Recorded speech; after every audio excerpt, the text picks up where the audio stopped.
في بلاد ما بين النهرين، وضع الإنسان قلمه على الطين لأول مرة، وحفر وجوده بعلامات خالدة بالكتابة المسمارية. وعلى ضفاف النيل العظيم، رسم الفراعنة قصصهم بكتابات هيروغليفية زينت مقابرهم ومعابدهم. عاشت على هذه الأرض أقوام وقبائل كثيرة، تشابكت ثقافاتهم ولغاتهم، وأنتجوا منها الأدب والقانون ورسائل الحب. ومن مزيج ألسنتهم برز في الصحراء صوت مرن، صوت أنيق وقوي صار صوت العلم والشعر والحكمة، وهو صوت اللغة العربية. عاشت العربية مراحل تاريخية، وسافرت كلماتها على ألسنة المستوطنين العرب إلى مناطق واسعة من آسيا وإفريقيا وأوروبا، فتفاعلت مع أنماط الحياة ولغات الشعوب في تلك البلاد وامتزجت بها، وتولدت من هذا التمازج لهجات إقليمية جمعت العربية الفصيحة بالتعبيرات المحلية لتلك المناطق. وبمرور الوقت ترسخت اللهجات في الحياة اليومية، وأثرت على طريقة استخدام اللغة وفهمها، وأضعفت الاهتمام بمعايير الفصاحة وأسس النحو والصرف. تطور اللغة وظهور اللهجات أمر طبيعي في كل اللغات، وإن لهجاتنا العربية جميلة ومتنوعة، غير أنها لا تتقيد دائما بقواعد النحو، وتفتقر إلى قواعد كتابة موحدة، مما يجعل معالجتها برمجيا وتطويعها تقنيا أكثر تعقيدا مقارنة باللغات القياسية التي تتوافر لها بيانات نصية وصوتية عالية الجودة. عنوان هذا الفيديو هو كيف علمت الذكاء الصناعي التحدث باللهجات العربية، وهو مشروع بدأته قبل سنة لتطوير أول نظام تحويل نص إلى كلام للهجات العربية المختلفة، أي برنامج تكتب له نصا بلهجة عربية مثل المصرية أو العراقية أو المغربية، فيحوله إلى كلام منطوق بصوت مشابه لصوت البشر. يمكن توظيف نظام كهذا في مجالات شتى، مثل مساعدة ذوي الإعاقة البصرية للاستماع إلى نصوص مكتوبة بلهجة عامية، أو مساعدة شخص أجنبي يرغب بتعلم النطق الصحيح للكلمات.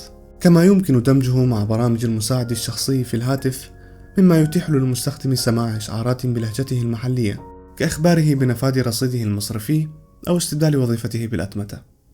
انتشرت مؤخرا مقاطع تستنسخ فيها أصوات المطربين والشخصيات العامة لتستخدم في مقاطع أخرى، فأصبح من المألوف أن تستمع إلى أغاني أجنبية أو أغاني مهرجانات بصوت عبد الحليم حافظ، أو تسمع شخصيات مثل بيتر غريفن تغني لأم كلثوم. رجعوني عليك لأيام اللي راحوا. فأود أن أبين الفرق بين التقنية المستخدمة في تلك المقاطع وما ستشاهدونه في هذا الفيديو. يستخدم صناع تلك المقاطع تقنية تسمى استنساخ الصوت Voice Cloning. تتعرف هذه التقنية على خصائص الصوت الأصلي مثل صوت أم كلثوم، وتأخذ بصمة صوتية من الصوت المستهدف مثل صوت بيتر، ثم تغير خصائص الصوت الأصلي مثل طبقة الصوت ونبرته وجرسه حتى تطابق خصائص الصوت المستهدف. أما نماذج تحويل النص إلى كلام فإنها تنشئ الصوت من المادة المكتوبة وحدها. لأنظمة تحويل النص إلى كلام نماذج مفتوحة المصدر لغالبية اللغات القياسية، بما فيها اللغة العربية الفصحى، غير أنه حتى وقت بداية هذا المشروع لم يكن هناك أي نموذج قادر على توليد كلام باللهجات العربية المختلفة. تتطلب بيانات تدريب نماذج تحويل النص إلى كلام تسجيلات صوتية ذات نقاء فائق وجودة عالية، مع الحفاظ على وحدة النبرة والأسلوب في بيئة بعيدة عن الضوضاء. ويلزم أن يصاحب كل مقطع صوتي نص متكامل الضبط موسوم بالحركات، مع مراعاة مطابقة التشكيل لنطق القارئ. فإذا تلفظ بعبارة مثل ذهبت إلى السوق مسكنا لفظة السوق، وجب تدوين النص على هذا النحو بعينه، حتى وإن كانت كلمة السوق في موضع الجر نحويا.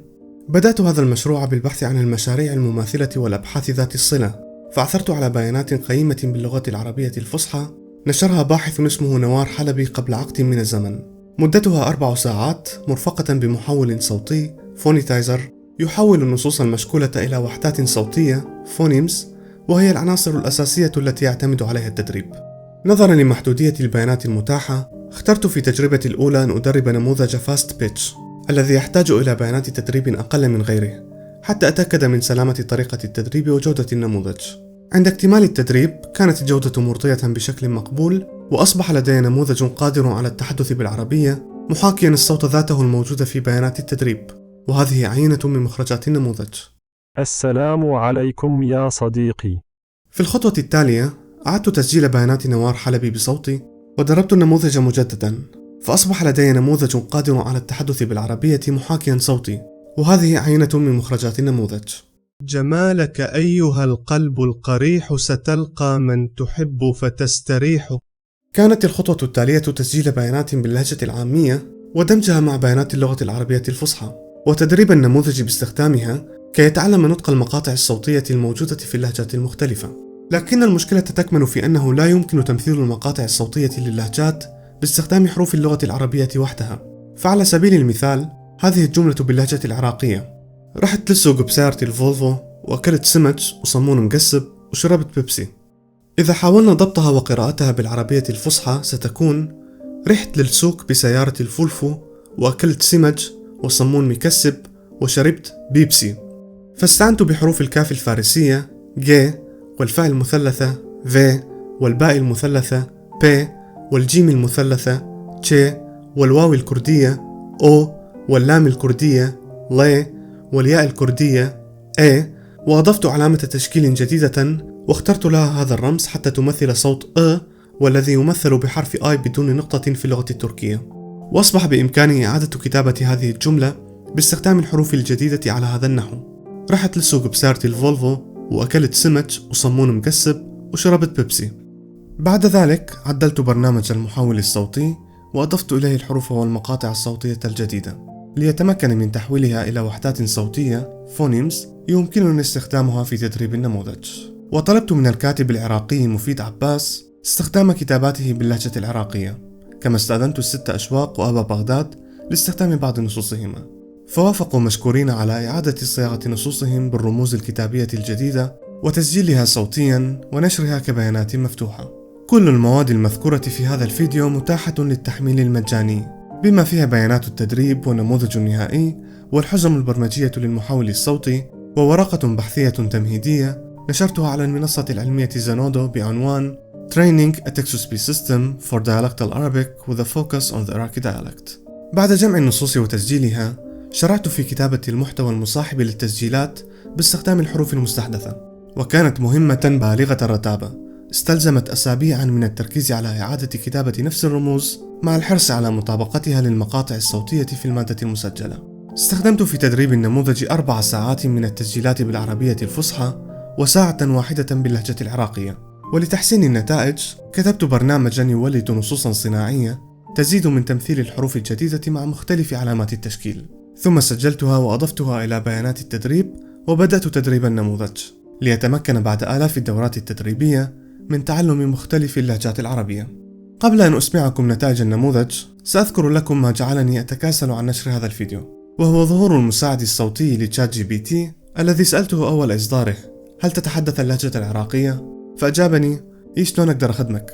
فأضعف حماسي لنشر المشروع لأنه لن يكون أول نموذج يتحدث اللهجات العربية كما كنت أرغب أن يكون. أعمل في شركة تختص بمعالجة اللغات اسمها كلير سايفر، وغالبية عملائنا من الأجانب الباحثين عن حلول لغوية متقدمة، وعندما يطلب أحدهم استحداث نموذج لتعلم لغة أو لهجة معينة فإننا نستعين عادة بفرق متخصصة تجمع البيانات بإتقان واهتمام بالغ. إلا أنني عمدت إلى إنجاز هذا المشروع بجهد ذاتي لأبين لكم قدرة الفرد على إثراء المحتوى الرقمي بيسر وسهولة. على سبيل المثال يمكنك أن ترقمن كتابا من التراث الأدبي وتتيحه للجميع. هذا العمل البسيط سيغذي نماذج استخراج النصوص من الصور، وبإضافة تسجيل صوتي سيدعم نماذج تحويل النص إلى كلام، كما ستستفيد النماذج المتقدمة مثل تشات جي بي تي وجيميناي وكلود من هذه النصوص. إن كنت طالبا فهذه فكرة ممتازة لمشروع دراسي، وإن كنت مدرسا فيمكنك توجيه طلابك لمثل هذه المشاريع.